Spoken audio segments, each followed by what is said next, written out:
नमस्कार। आज हम बात करेंगे संसद सुरक्षा चुप के बारे में, क्योंकि संसद में जिस तरह से सुरक्षा पे सेंध लगा है, जिस तरह से 22 साल पहले ये घटना हुई थी बीजेपी के शासनकाल में, फिर उसी तरह से 22 साल बाद यानी 13 दिसंबर 2023 को फिर उसी तरह से उस घटना को दोहराया जाता है। यानी 2022 साल पहले जो घटना हुई थी बीजेपी के शासनकाल में, फिर वही 22 साल बाद दोहराया गया है बीजेपी के ही शासनकाल में।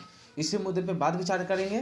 आपको बताते चले कि जिस संसद सुरक्षा को लेकर के न्यूज़ चैनल वाले जितने भी उस समय के गोदी मीडिया थे, उन्होंने दिखाया था कि संसद सुरक्षा पूरा चौकसबंद तरीके से रखा गया है, लेकिन तमाम कोशिशों के बावजूद 22 साल बाद फिर से वही घटना को दोहराया गया। उसी दिन उस घटना को दोहराया गया जिस समय बीजेपी की शासन थी। अभी भी बीजेपी की शासनकाल चल रही है। जब ये घटना हुई उसके बाद लगातार चौथे दिन हंगामा किया गया विपक्ष पार्टियों के द्वारा, क्योंकि जिस घटना से 22 साल पहले अपने देश के जवान शहीद हुए थे, फिर उसी घटना को फिर से दोहराए जाने का कोशिश किया जा रहा था। उसी में चौथा दिन बहस चल रहा था। उसी में विपक्ष के जितने भी सांसद थे उन्होंने हंगामा कर दिया। हंगामा करने के दौरान लोकसभा में 33 सांसद को सस्पेंड कर दिया गया, वही राज्यसभा में 45 सांसद को सस्पेंड कर दिया गया है। अब बताइए जनाब कि जिस तरह से संसद में सुरक्षा पे चूक होता है और विपक्ष हंगामा नहीं करेगी, जो व्यक्ति गेट पास देता है उस व्यक्ति का नाम है प्रताप सिन्हा, जो कि बीजेपी के सांसद हैं प्रेजेंट में और मैसूर से सांसद भी हैं। ऐसे तमाम मुद्दे हैं, लेकिन जब बीजेपी तानाशाही नीति अपनाती है तो अपने सांसद को सुरक्षित रखती है और विपक्ष के जितने भी सांसद हैं उसको निलंबित करने का, सस्पेंड करने का काम करती है। आपको बता दें कि संसद शीतकालीन सत्र के दौरान 11वें दिन हंगामा किया गया विपक्ष पार्टियों के द्वारा। उसमें से 78 सांसद को निलंबित कर दिया गया है, सस्पेंड कर दिया गया है। संसद में सुरक्षा चुप को लेकर के जितने भी विपक्ष की पार्टियां थी उन्होंने हंगामा किया।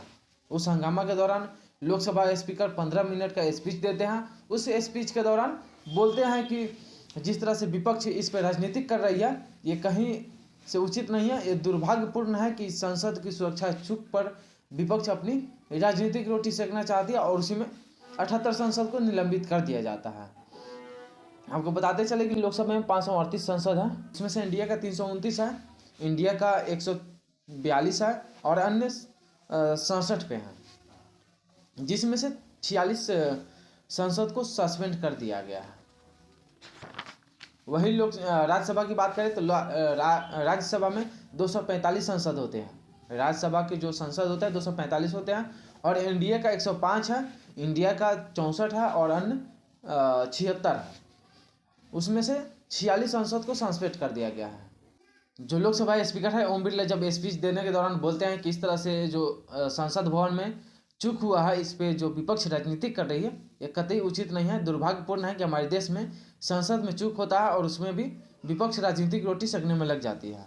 और उसी दौरान 33 सांसद को सस्पेंड कर दिया जाता है और राज्यसभा में 45 सांसद को सस्पेंड कर दिया जाता है। आपको पता होगा कि ठीक 13 दिसंबर को ही 22 साल पहले बीजेपी की सत्ता थी, जब जिस समय अटल बिहारी वाजपेयी प्रधानमंत्री थे, उसी समय संसद में चूक हुआ था और जवान शहीद हुए थे।